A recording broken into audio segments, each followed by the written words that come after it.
Aquel día salió Jesús de casa y se sentó junto al mar. Y acudió a él tanta gente que tuvo que subirse a una barca. Lámpara es tu palabra a mis pies, lumbrera mi camino. Ven, Espíritu Santo, llena los corazones de tus fieles y enciende en ellos el fuego de tu amor. Envía tu Espíritu y se hará una nueva creación y renovarás la faz de la tierra. Oh Dios, que has instruido los corazones de tus fieles con la luz de tu Espíritu Santo, concédenos que sintamos rectamente con el mismo Espíritu y gocemos siempre de sus divinos consuelos.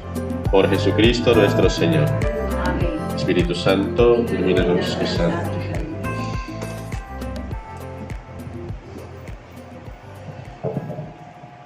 Comienzan las murmuraciones, los cuestionamientos, los reproches del pueblo de Israel en el desierto. Y uno de esos va a ser el que hoy contemplamos por el hambre, la escasez. Y dentro de esa murmuración hacen un cuestionamiento que en la acción de Dios termina convirtiéndose en una afirmación, y es la que encontramos en el Salmo. ¿Puede el Señor prepararnos una mesa en el desierto? Como decir, en medio de esta escasez, ¿será que Dios puede proveernos? Y efectivamente Dios les va a decir: por la tarde comerán carne, al amanecer se hartarán de pan, como quien dice, habrá hasta para saciarse. Y efectivamente Moisés le va a decir: ese es el pan que el Señor les da, ese es el alimento que el Señor les da. Entonces hay aquí una primera invitación a confiar en la providencia de Dios, a no cuestionar. Yo sé que a veces las situaciones aprietan, las circunstancias agobian, escasean los recursos, escasean los bienes, pero no que nuestra oración no se convierta en reproche, en cuestionamiento, que nuestros labios no se abran para cuestionar a Dios, para murmurar como el pueblo de Israel en el desierto, para quejarnos, sino para alabar a Dios, para elevar una plegaria llena de confianza en su infinita y divina providencia. No olvidemos aquella bonita devoción a San José, ite ad Joseph, vayan a José, el administrador de los bienes de Dios. Es decir, que uniéndonos a su intercesión, ciertamente Dios nos va a proveer, pero en el fondo de esta devoción que hay un abandono, una confianza en la providencia de Dios, porque Dios siempre es providente. Dios tiene más para darnos que nosotros para pedirle, decía Monseñor Víctor Tamayo. Siempre me gustaba cuando él decía eso.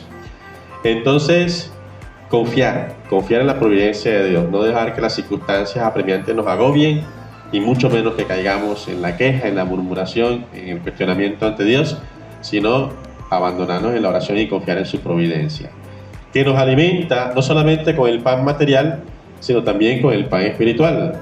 Por eso lo vemos hoy, que dice el texto: salió de su casa Jesús, se sentó al mar y comenzó a enseñar la palabra, comenzó a predicar. Y lo primero que predica encontramos tanto el alimento material como el alimento espiritual.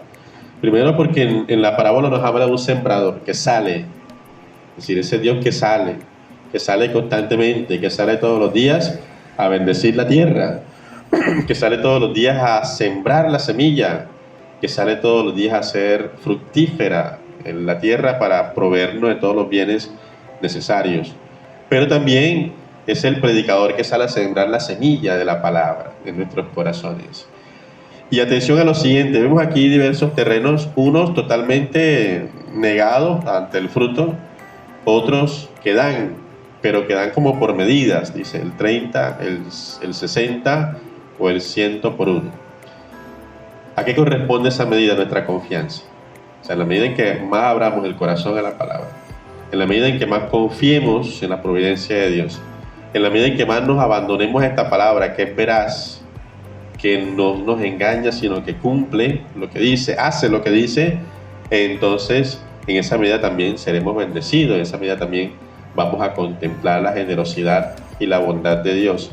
Algunos el 30 porque hasta ahí les alcanzó la confianza, algunos el 60 porque hasta ahí le llegó, pero en algunos se desborda Dios porque también ellos abren el corazón totalmente a la palabra y a la confianza en su infinita providencia.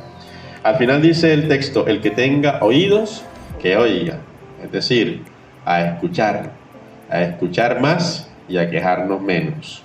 Hoy estamos celebrando la memoria de los santos Joaquín y Ana, los abuelitos de Jesús, los papás de la Santísima Virgen María. Y recordemos que María es la dócil a la palabra de Dios, aquella que obedeció la palabra de Dios, hágase en mí según tu palabra, pero aquella que también dejaba que esa palabra se sembraba en su corazón. Ella escuchaba estas cosas y las guardaba en su corazón. Es la semilla de la palabra que se sembraba en su corazón. ¿De dónde aprendió eso? Con toda seguridad, de sus papás. ¿De dónde lo aprendió Jesús también? De sus abuelitos y de su mamá y de su papá, San José, de la familia. Como muchas cosas nos enseñan nuestros abuelitos. ¿Qué es lo primero que nos enseñan nuestros abuelos? A orar, a confiar en Dios. Dios es importante en la vida. Escucha la palabra de Dios. No te dejes llevar por otras voces. No te quejes. Órale al Señor. Entonces, ciertamente, eso lo aprendió la Santísima Virgen María Jesús de San Joaquín y Santa Ana. Docilidad a la palabra. Alimentarnos de la palabra de Dios.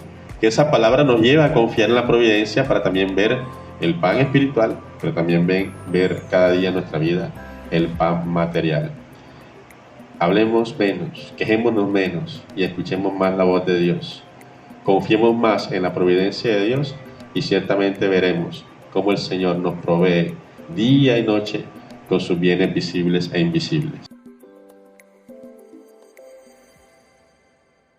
Y la bendición de Dios Todopoderoso, Padre, Hijo y Espíritu Santo, descienda sobre ustedes, sus familias y les acompañe siempre. Feliz día en Cristo, José y María.